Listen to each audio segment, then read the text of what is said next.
Hello, comrades, friends, others interested in Marxism, maybe learning about Marxism and different things for the first time. My name is Mitchell K. Jones. I'm one of the members of the editorial board here at Midwestern Marx. And with me today are Calla Winchell. Say hi. Hey. Calla Winchell. Eddie Liger-Smith. Hello. Alex Zambito. Hey, what's up? And Carlos Garrido. Hello, everyone. All members of the Midwestern Marx editorial board. We are joined today by Curry Mallot. Curry Mallot is a community organizer with the Party for Socialism and Liberation in Chester County, Pennsylvania. You can find his writings at liberationnews.org and liberationschool.org. Curry's an associate professor in the Department of Educational Foundations and Policy Studies at West Chester University of Pennsylvania. Released as a free downloadable PDF through Bloomsbury Academic, Curry's most recent book is A History of Education for the Many, From Colonization and Slavery to the Decline of US Imperialism. Curry, I want to welcome you and thank you very much for being here to discuss your article about Lev Vygotsky. Thank you so much. It's great to be here. So thank you, Curry. It looks like Eddie had a question to start us out with, so I'll turn it over to Eddie. Yeah, thanks for being with us today, Curry. Could you give an introduction to who Lev Vygotsky was? What does he mean for the field of education? And how have his theories, as you said, been stripped of their Marxist foundations? And you also mentioned how references to Marx, Engels, and Lenin have been removed from his works.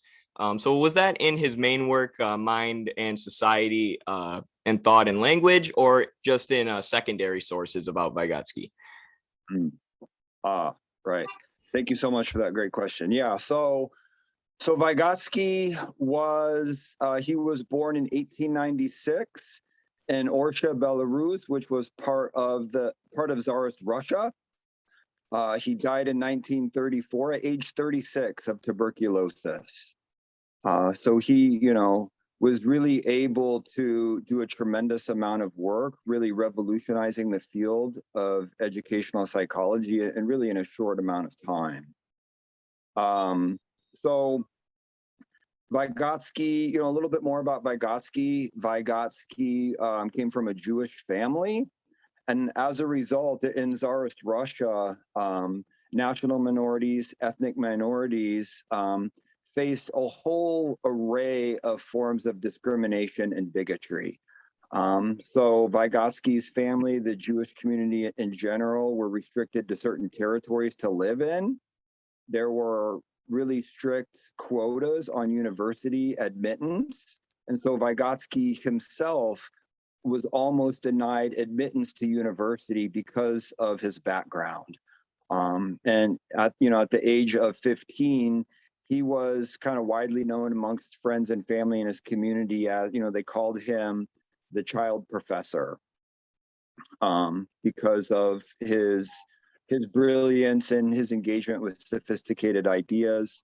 The Jewish community was also excluded from certain occupations.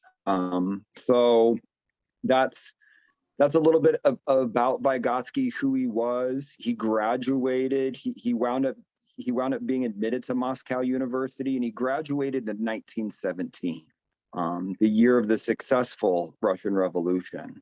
And that had a tremendous impact on the way in which Vygotsky viewed the world and the way in which he viewed educational psychology. It was really a time of revolutionary optimism.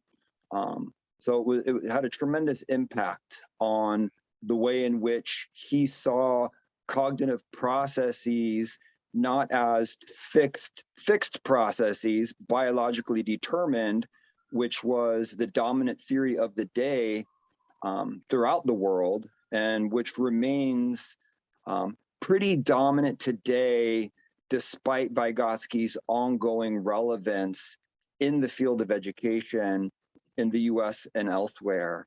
So, the way in which Lenin and Marx and Engels influenced the way in which sort of the dialectical approach to cognition was fundamental. And I suppose we'll get back to that in a little bit.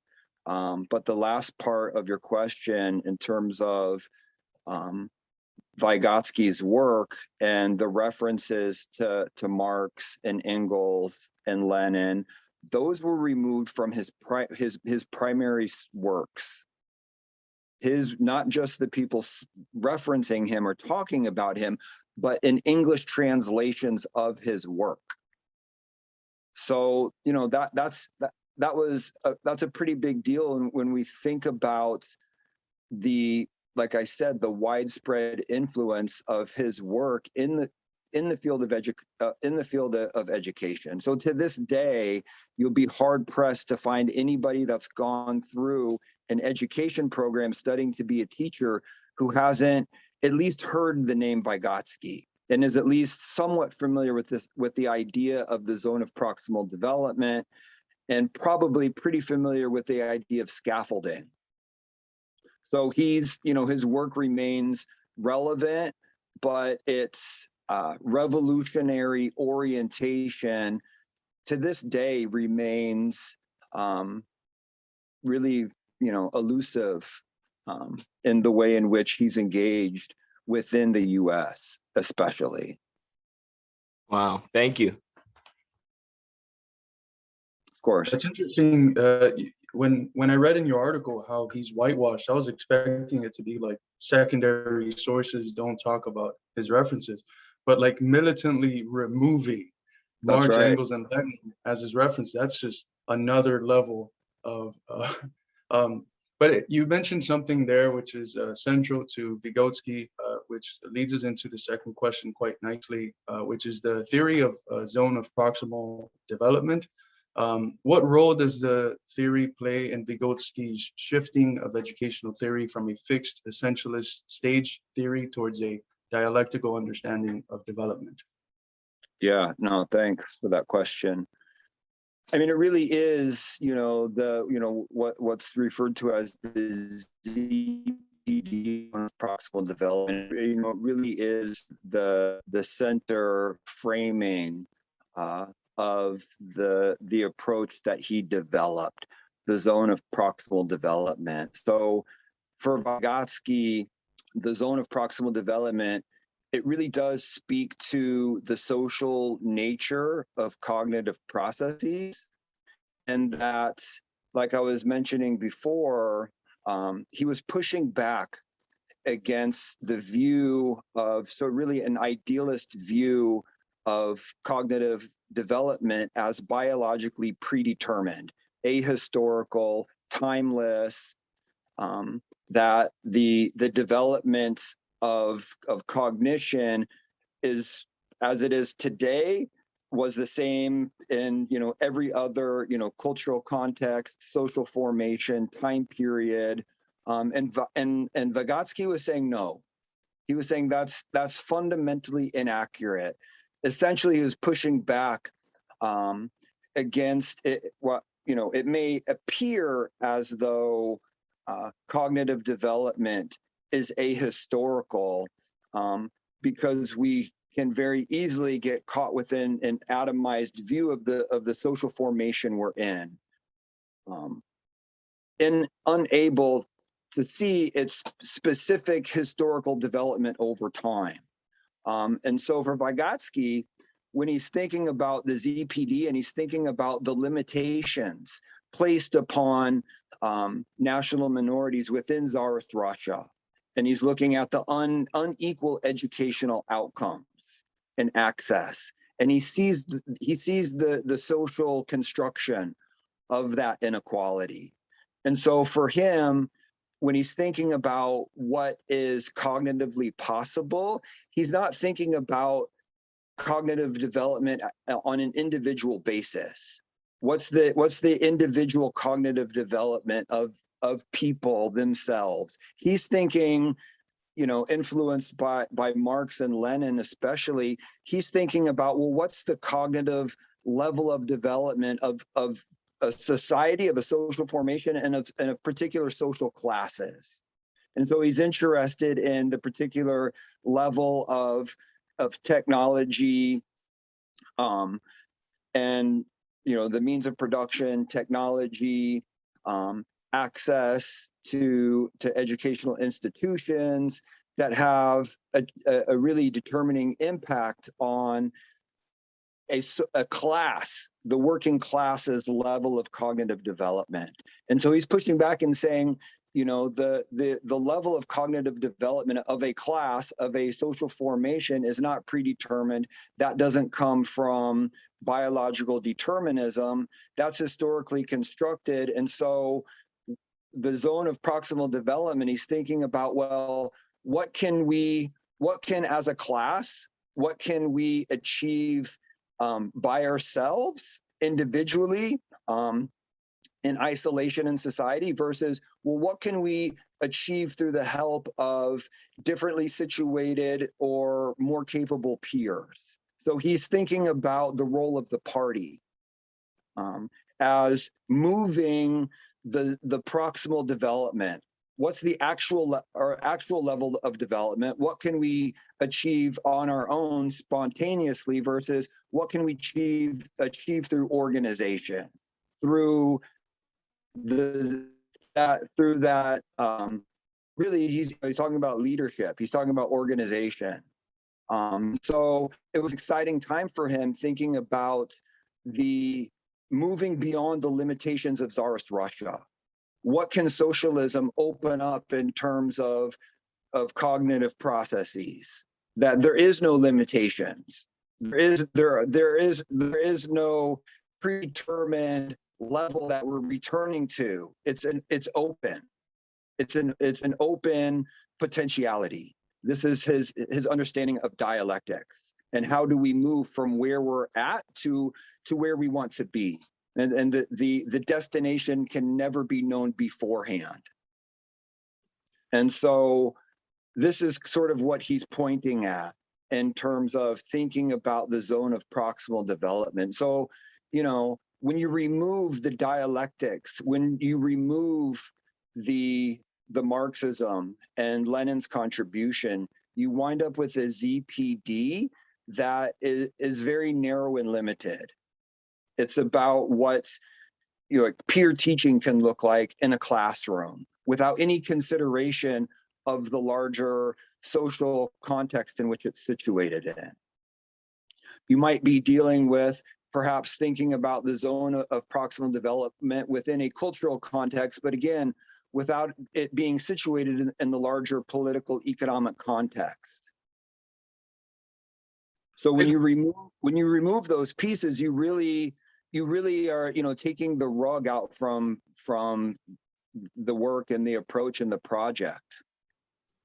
It seems like this sort of depoliticized, stripped down version of Vygotskyism was influential in the early formation of the public broadcasting system and their early child development programming like Sesame Street and stuff like that. Is that true?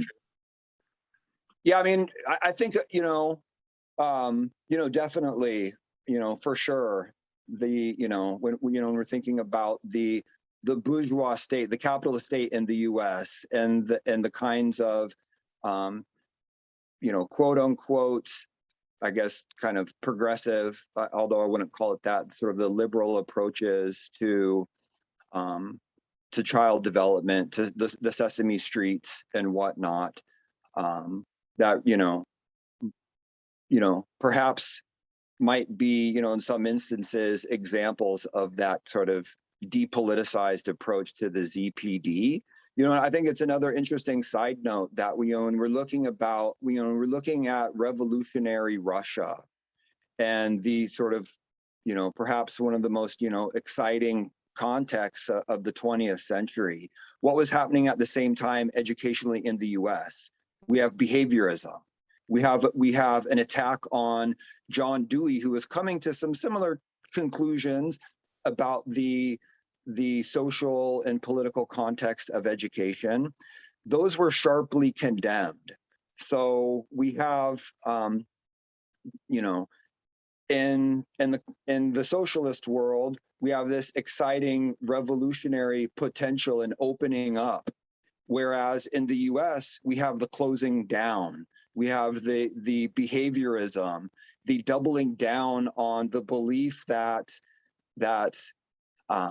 people are like machines and we can be indoctrinated to think and do whatever those in power wish us to think and do.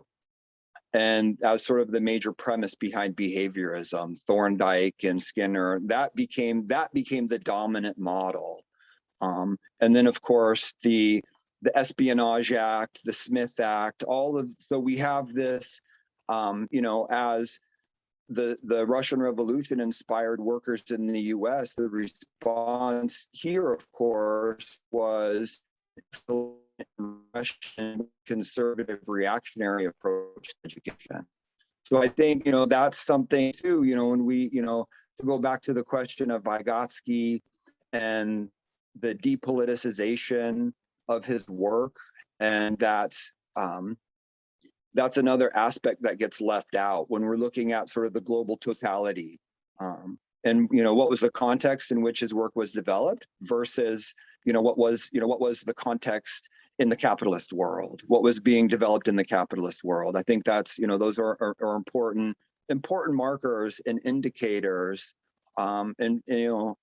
and points of political education to move beyond capitalism. That kind of brings me to my next question too, in terms of sort of bringing the politics back into it. Something we as Marxists hear over and over and over is we're always told that socialism is against human nature because people are essentially greedy and selfish. How do you think we could use Vygotsky's theories of cognitive development and ZPD to debunk this objection specifically, and then also to challenge essentialism, racism, and social Darwinism more broadly? Yeah, no, thank you for that. So yeah, the first, I guess that all the pieces are interrelated to the question. Could you restate the first part of the question? Yeah, sure. So we as Marxists often hear repeated to us that socialism is against human nature because people are basically at their essence greedy and selfish. So how could Vygotsky's theories probably? Right. Yeah. Thanks. Sorry about that. No, so I mean, as a Marxist, Vygotsky was extremely tuned into the social production of human nature, that human nature is largely determined historically. And so he was interested in the new needs, the new forms of human sociability that can be developed and constructed in a new socialist society. So of course, Vygotsky is pushing back against any form of essentialism, any form of sort of a return to the subject, of a predetermined subject, whether it's greedy, collaborative, collective. I think Vygotsky is pushing back against any form of predetermination and is interested in the potentiality, the possibility of what can be created when human needs are put first and foremost. And so, the way in which that relates to pushing back against racism and other forms of essentialism in education, I suppose it stems maybe for Vygotsky from his experiences living through bigotry and understanding the way in which national minorities in Tsarist Russia were cognitively situated as biologically inferior, biologically predisposed to negative traits, etc. So Vygotsky helps us understand that whatever educational outcomes may exist, that there is a social process behind them, and they can never be understood as the result of biological determinism. I think that sort of gets at that the powerfulness of Vygotsky's approach to cognitive development as an inherently as historical, and that's really what we're getting at when we say that Vygotsky's approach is historical. That his understanding of the general level of cognition has historical determinations behind it that we can understand and overcome through the zone of proximal development. Does that answer your question, Mitchell? Yeah, very, very interesting response. And I was also thinking in terms of that idea, that essentialism idea, right? That and which I think biodeterminism is very much part of that essentialist tradition, that people are unchangeable, that they have these biological traits that affect their cognition, that's immutable, that's unchanging, is a really problematic thing that unfortunately is still really kind of existent in these fields, and especially in sort of the cognitive sciences and stuff, neuroscience and things like that. Right. They're still sort of wrapped up in that biodeterminism.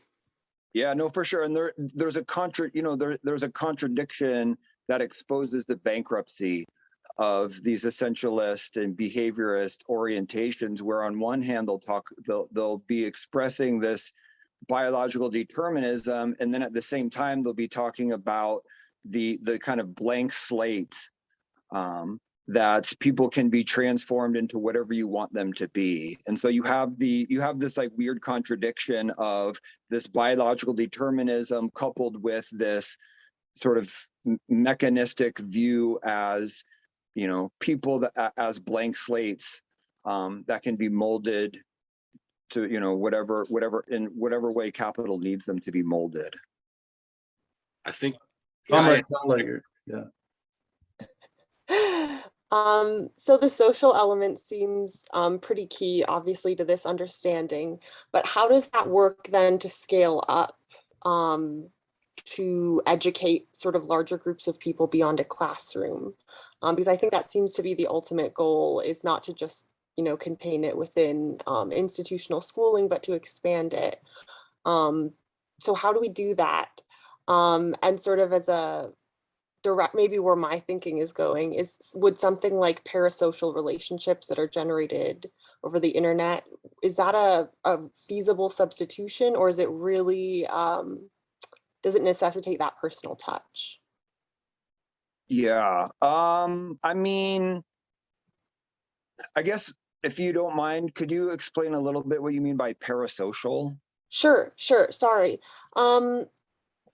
It's usually thought to be a unidirectional relationship over a platform like social media, where essentially the viewer feels that they're friends with the person, and that the performer will usually say things like, "I love you all," or "Thank you all," like you're friends with them. And so it sort of conjures this sensation of relationship without mutuality. Okay. It usually has a negative connotation, but I don't think it necessarily has to. Right. Okay. No, thank you for that. So the question being, what does, what do Vygotsky's theories and approach, what might that mean for building a mass movement, perhaps? Yes, that's a great way to summarize. Cool. And so could that be done through social media? Could that be done through the internet, or does it really require a personal touch? Right, exactly. So yeah.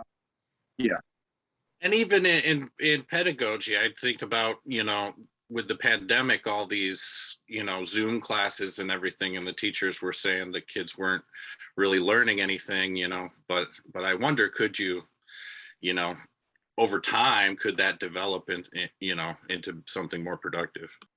Right. Yeah, no, for sure. So if you want, I can jump in on this question. So I think the first piece in terms of like what does the ZPD look like in terms of building a social movement? I think going to Lenin's works, What Is to Be Done, Left-Wing Communism and Infantile Disorder. Really that's what we're getting at. What are the in the U.S. in particular, left-wing communism and infantile disorder, really, kind of a good summary of what Lenin learned in terms of building a mass movement in non-revolutionary times. And so, I think, thinking about the lessons that we learned from Lenin about building a mass movement and being sort of in tune with the major issues and crimes of capitalism, the major issues that are affecting people's lives, sort of the major atrocities being committed by the capitalist class. Right now, we're facing a major eviction crisis, and there's an opportunity there to reach out and to build a larger understanding about the nature of capitalism, the state apparatus that supports it. Why aren't our needs being met in a pandemic? Why are 11 million people facing possible eviction? That there's ZPD work in there in terms of what this means on a mass scale. And of course, to be able to go on, we need to know the current situation, what the major issues that people are confronting are. And then we also need to kind of have a sense of where people's understanding is. And that's part of what's Vygotsky and Lenin are talking about in terms of taking a pulse of the political consciousness of the broadest masses of workers, being in tune with where people are at in their understanding. And being conscious that, yes, okay, so the capitalist state might be practically obsolete, but if people still have some sense of hope that it could potentially still meet their needs, then it's not yet politically obsolete. And if we move too far ahead of them, we'll lose them, and we'll be outside of the zone of proximal development. And so what are those ways in which we can build with people and do political education to develop those understandings and be with people in their political development? That's what we get from Lenin, and that's what we get from Vygotsky, sort of situated or theorized in the educational context, what that means. And so, can we do this through the internet? I think we have been doing it through the internet. We've had to in the past year and a half. We've in the Party for Socialism and Liberation, when the pandemic first hit and we all went on lockdown, we had to pivot.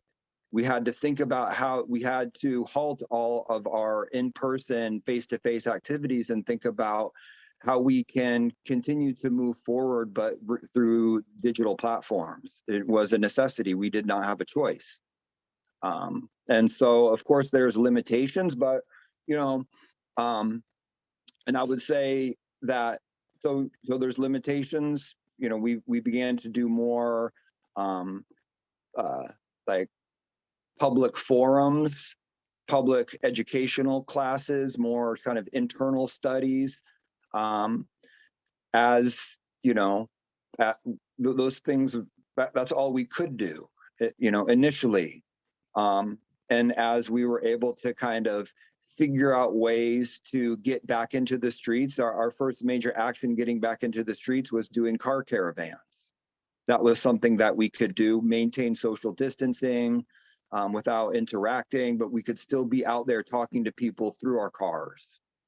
And so, we had to be creative, and we're thinking about navigating the gap between where we're at and where we want to be. We can't just take, and this comes from Lenin, Vygotsky is theorizing this educationally. We can't always just take tactics that have been used in the past or another context and just sort of blindly apply them to our current situation. We need to assess the current situation, the limitations, the political consciousness of the people, the zone of proximal development, and through that creativity, develop ways to engage and to move the movement forward. And so, I think there is a difference. The situation of what's going on in public schools through Zoom and the widespread dissatisfaction with those platforms among students and teachers. I think there's a different situation, when we look at community forms of education, socialist forms of education, labor schools like in the 30s and whatnot. Those problems of engagement didn't exist. Those problems of engagement are more prevalent in capitalist schooling. When we look at initiatives created by people to solve our own problems and to develop a mass movement, those issues of engagement, we don't really have those problems. It's a sort of different set of issues that we deal with when we're thinking about building a mass movement versus the problems in capitalist schooling of how to get students to go along with something that they may sort of intuitively feel like is not quite right. And so, of course, in the context of Zoom classes, those problems are exacerbated and students just check out. But I think that's how I would begin to think about those questions. So I kind of wanted to ask about, I guess, let's shift specifically to a U.S. context. So the U.S. has maintained a system of residential schools for indigenous children for over 100 years. And I think the last one didn't end until the 60s. And in Canada, they went until 96. And then also schools in the U.S. Currently are still very heavily segregated. So I wanted to ask, how can Vygotsky's theories on education be applied to the U.S. given its legacy of settler colonialism and racialized capitalism? And do you see any place for indigenous forms of education within Vygotsky's framework? And basically just how can it be applied in the necessary process of decolonization in the U.S.? Yeah, no, great question. Thank you so much for that. Yeah, I mean, I think a good work that deals with these questions is Sandy Grant's book, Pedagogy. And so in that book, she's talking about the way in which in indigenous communities in the U.S. in particular, you're talking about the long legacy of the boarding schools where as much as 95% of indigenous children were taken away, forcibly removed from their homes from the age 5 and up, and just the destruction, that the cultural genocide that emerges from that context, and the way in which capitalism continues to ravage indigenous communities. So Red Pedagogy is arguing that that indigenous educators, indigenous schooling in areas amongst indigenous nations that still have a land base and control of their schools. Red Pedagogy is arguing that there is a need for a dialectical approach and an engagement with something like Vygotsky's work that is designed specifically to think about how to move from a situation of colonialism, of capitalism, of an imperialism, to how do we develop a movement to move beyond it. And so, in Red Pedagogy, We get discussions about, well, what is needed is a way to, Grant talks about, to actively recover, reimagine, and reinvest indigenous ways of being, not as a return to something, but as a way to move forward and move beyond the situation that we're in. And I think we can move to also, we can talk about, Cabral in Guinea-Bissau in the 1960s, and the way in which the movement against Portuguese colonialism specifically was designed to kind of overcome the long legacy of de-Africanization and the attack on indigenous culture. And so Brawl talked about how, well, if the people have an independent cultural existence, there is the possibility for national liberation, that it is within the people's independent cultural existence and this process of re-Africanization. And again, sort of like what Grant is talking about, not as sort of a way to go back to something, but as the process of moving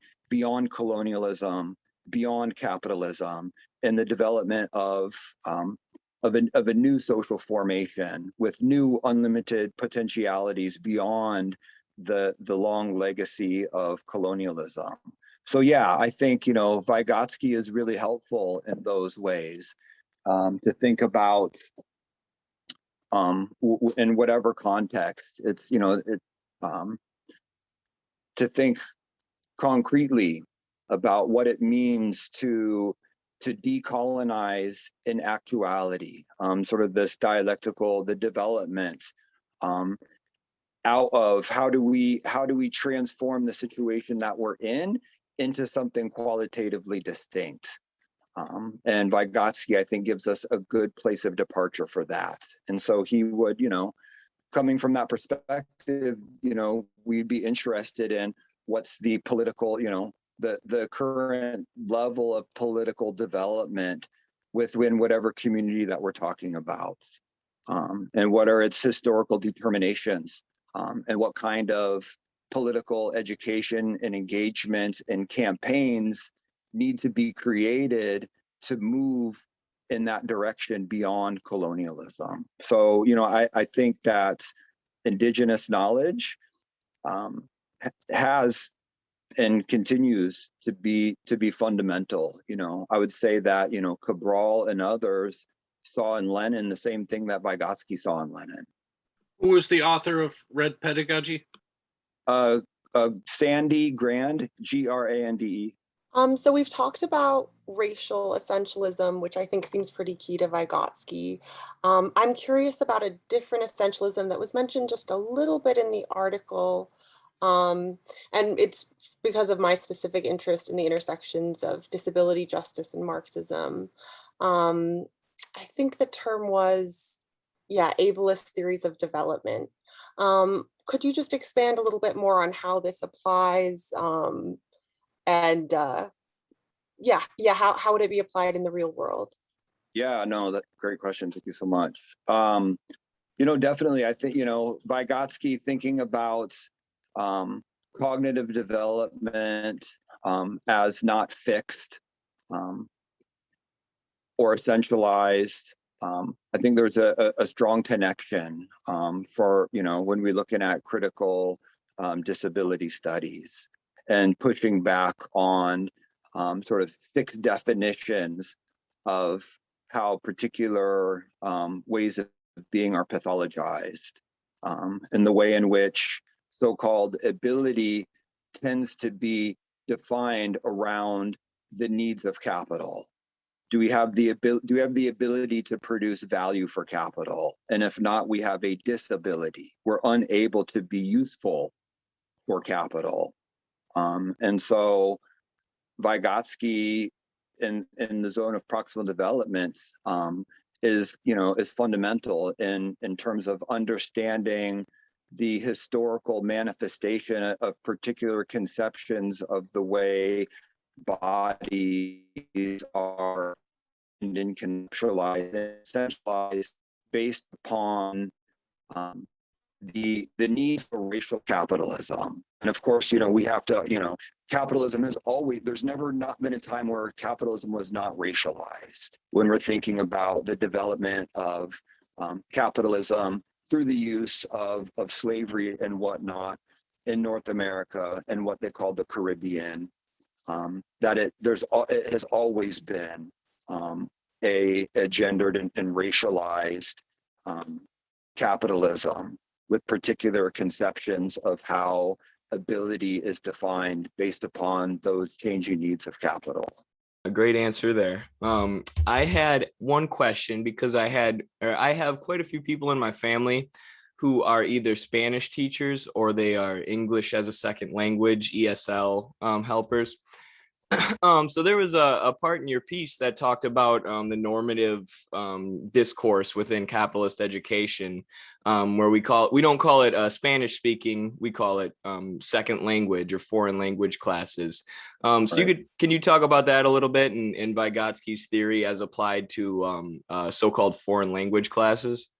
Yeah, no, thank you. For sure. So with Vygotsky pushing back in all of these different ways, when we're thinking about the way in which capitalist schooling devalues nationalities, devalues language, moves to and I think there's a connection there to Cabral, and Cabral is thinking about the way in which deculturalization has always been a part of the colonial project, and why language is so fundamentally important in terms of nationality. Why, after when the period of the forced boarding school era ends,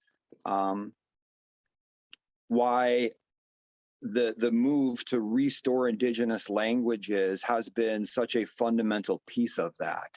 When we're thinking about the definition of a nation and that process of decolonization. And so, in the classroom context, viewing students whose first language is not English, but something else, as not as a deficit, but as an attribute, as something to be built upon and strengthened. And there's political education in that as well, from a Vygotskyan perspective, and understanding the larger social process through which, how is it that English is the dominant language in North America? What's the historical process through which that happened? English as a foreign language. What's the process through which that happened, and how has that been part of the process of colonialism and the development of capitalism and the assimilation of different peoples into this U.S. capitalist system? And so pushing back against the normatization of English is important in building the kind of broad-based nationalist movements that's necessary. I don't know if that kind of starts to get at your question. Yeah, definitely. Yeah, that was great. So I have a question, and this is from Tim, who couldn't be here, but I think I may have actually kind of jumped the gun, and we've talked about it a little bit, but I'll ask it anyways and see if we can pull any more out of it. Okay. His question is, how does the internet affect the processes in Vygotsky's theories? Has the internet squeezed the ZPD or expanded it? Yeah. I mean, probably both.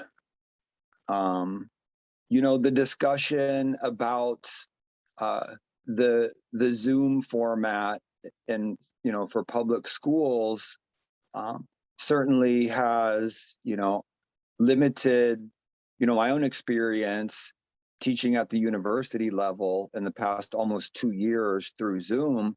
it's been limiting in terms of the ability to develop and use the kind of critical and revolutionary pedagogies that we typically use in a face-to-face situation. It's been challenging to do that through Zoom. But at the same time, the internet has really expanded our reach. We're able to talk to so many more people. We're able to reach so many more people through the internet that we weren't able to reach before. And sometimes it's through the parasocial means where we might create a like this podcast. People are going to listen to it and watch it, but they're not directly interacting with it. At a place, and we learn from podcasts, and we're able to learn from parasocial engagement and ways of presenting information. But I don't believe that it's not the only mechanism. It's in and of itself, it's not enough. And so, I would say that there's challenges, but it's, and our ability to reach and talk to so many more people, that also creates its own set of challenges. But so I would say both. I would say it does both. But ultimately, I guess as a Marxist, I'm not a Luddite. And so, Marx challenges us to think about not fighting the technology, but to understand the ways in which the technology can serve revolutionary purposes in a different context. And so how can we use these platforms and these technologies? How can we sublate their use to build the mass movement? Fascinating answer, comrade. As soon as I hear a both and, I'm like, this guy knows how to, he knows dialectics. But yeah, absolutely. What we see on one end is almost the sacrificing of quality. And as someone who started their teaching career through Zoom and that now rolled into in person, I have really been able to tell that difference, right? The level of emotional energy that you can get out of a classroom when you're in person is just completely different. But the stuff that we can do online, I mean, we have videos from our TikTok that have like 6 million people that have seen it. You just can't get that level of quantity in terms of in-person engagement. So it's a both and, it's a plus and a minus at the same time. So for our last question, I wanted to ask you, how can we promote a better understanding of the masses ZPD in our organization so that we can be, as you phrase it in the article, more in tune with the mood of the masses and not have this sort of premature calls, which, as you also mentioned, ultimately abandon and alienate the working class? Yeah. No, thank you so much. Yeah, I mean, I would reiterate the need to be engaged with people. That sort of the balance of between the need for a party as part of the working class to play that leadership role, but at the same time, the mood of the people and the engagement with the people also informs the party itself. So there's this dialectical relationship. And so that ability to be able to talk to people, to listen to people, to understand where they're coming from, how they're viewing their particular situation, and then those political interventions that we can engage in, that Lenin offers so much advice and tips and lessons to be learned. I think and actually a really good book too that gets at this is Robin Kelly's book, Hammer and Hoe, about the communist movement in the 1930s in Alabama. And the mistakes that communists from New York made in the South based upon their lack of knowledge and understanding of the context and the zone of proximal development of the communities down there. So I think there's a lot of lessons in that book in terms of the mistakes that can be made when organizers are not in tune with the communities that in which they are coming from and are working in, but then also how those mistakes can be overcome. Great. Well, thank you so much for this interview. I think we all appreciate you taking time to answer our questions. And I really enjoyed the article as well. And I'll be reading more into Vygotsky, and I didn't know him before. So thank you. Awesome. Thank you so much for having me. I really appreciate all your questions. So good to meet you all. Solidarity. Thank you for coming on board, comrade. Cheers. Cheers.